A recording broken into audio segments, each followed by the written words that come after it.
इमरान प्रतापगढ़ी को जरा सुनते हैं, फिर बातचीत के सिलसिले को आगे बढ़ाएंगे। इमरान प्रतापगढ़ी। अगर मोदी जी देश के मुसलमानों को सौगात देना चाहते हैं तो वक्फ का बिल वापस कर लें। अपने जो तमाम ऐसे विधायक, उनके नेता जो मुसलमानों के खिलाफ आग उगलते हैं, जहर उगलते हैं, उनके बयानों पर रोक लगाएं। अगर वो सौगात देना चाहते हैं तो मुसलमानों के टूटते हुए घरों को टूटने से बचाएं। असली सौगात तो ये है, बाकी किट बांट के पहले आप जख्म देते हैं, फिर आप किट बांट करके मरहम लगाने की कोशिश करते हैं, तो दुनिया इस बात को समझती है।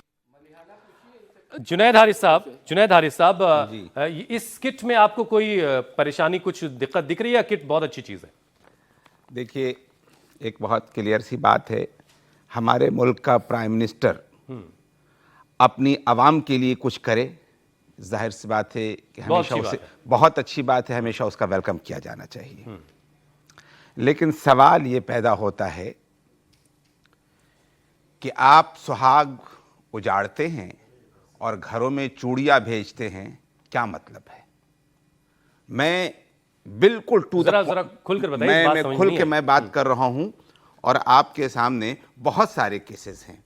चूंकि बीजेपी की प्रवक्ता यहां पर मौजूद हैं, इस वजह से इस बात को मैं ज़रा सा एकदम बिल्कुल केस का नाम लेकर के अब मैं बात कर रहा हूं।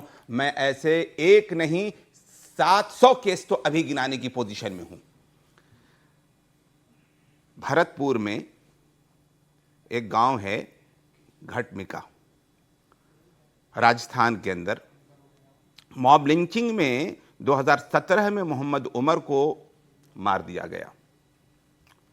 ठीक है साहब, बड़ी मुश्किल से फैमिली ने जब प्रोटेस्ट किया तो जाकर के एफआईआर और कोर्ट तक बात पहुंची। उसके बेटे को जिन लोगों ने, बजरंग दल और उसकी सहयोगी पार्टियों ने जो मारा था, उसके बेटे से बाइक तक छीन ली कि कोर्ट तक पेश ना हो सके।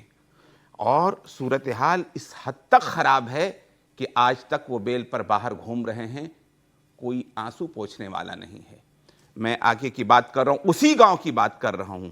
मकसूद उसके बेटे का नाम था, बहुत सारे नाम है, मैं बहुत सारे नाम, जुनैद की मैं बात कर रहा हूं, मैं नासिर शेख की बात कर रहा हूं। इस तरह जलाया गया था उनको कि हड्डियां जो मिली थी, दोनों की कब्रों पर आज अलग अलग दफन किया गया है, दोनों का नाम लिखा गया है, इसलिए कि पता नहीं है कि किसकी हड्डी कौन सी है।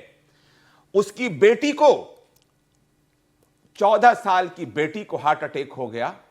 गुफ्तगू करते हुए, उनके घरों तक कोई जाने वाला नहीं, गुफ्तगू करते हुए उनके आंसू नहीं रुकते हैं, आप उन्हें चूड़ियां भेजते हैं।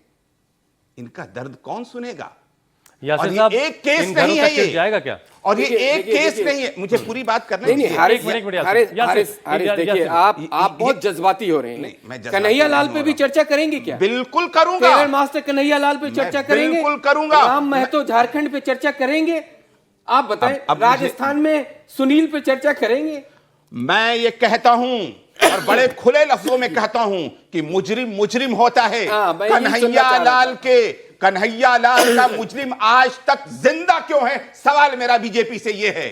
मैं बिल्कुल पक्षधर नहीं हूं कि कन्हैया लाल को अपराधी है। आप अपराधी होता है, अपराधी को कोई भी सपोर्ट नहीं करता है, ना कोई सरकार सपोर्ट करेगी। यासिर, एक एक करके बात करें प्लीज, एक एक करके। हाँ। मैंने कभी भी हिंदू मुसलमान नहीं किया अभी आप कर रहे थे। आज भी मैं कह रहा हूं, कन्हैया लाल का कत्ल हुआ, मुसलमानों में से कोई तबका ऐसा नहीं है जिसने ये कहा हो कि इसने सही किया। गलत ये गलत बोल रहे हैं। 1000 पोस्ट सोशल मीडिया पे ऐसी थी जिसमें जश्न मनाया गया, आप उसको नहीं रोकते। जब सोसाइटी में ऐसी घटनाएं होती हैं तब आप नहीं रोकते। आप तो तब भी नहीं रोकते जब पाकिस्तान मैच हारता है और उसके बाद दंगा कर दिया जाता है, तब भी आप कुछ नहीं कहते। फतवा क्यों नहीं लाते उन लोगों के लिए जो इस तरह की हरकत करते हैं? समाज को बराबर तरीके से देखिए। एक आंख से अगर एक आदमी को देख रहे हैं तो दूसरी आंख ये बातचीत दूसरे ट्रैक पर जा रही है। बातचीत जरा दूसरे ट्रैक पर जा रही है। या तो पैटर्न बदल दीजिए। पैटर्न नहीं बदलेगा, आप सच बोलिए। या तो पैटर्न बदल दीजिए। जब मैं आप बात कर रहा हूं, इतनी क्षमता नहीं है कि भारत को परिभाषित। आप